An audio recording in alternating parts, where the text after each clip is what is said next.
ഒരു 2 line പാടാമോന്ന്? 2 line sir? പാട്ട് പാടാന്ന് പറഞ്ഞാൽ ഇവിടെ കുറെ പാട്ടുകാരുണ്ട്. ഹരിഹരൻ സാറിന് വെയിറ്റിംഗ് ആണ്. 2 ഞാൻ പാടിനാലേ അരുൺ വരും ഇവിടെ. നിങ്ങൾ പാടി അരുൺ വരും, ഉറപ്പാണോ? എന്നെ താലാട്ട വരുവാളോ നെഞ്ചിൽ പൂമഞ്ചം. അല്ല, ഇങ്ങനെ പാടി ഇവരൊക്കെ കൂക്കും സാർ. ശ്രുതി വേണോ? ശ്രുതി വേണം.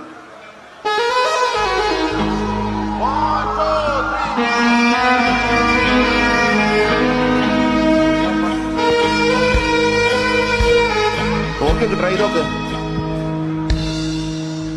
என்னை தாராட்ட வருவாளோ நெஞ்சில் பூமஞ்சம் தருவாளோ தங்க தேராட்டம் வருவாளோ இல்லையே மாற்றம் தருவாளோ.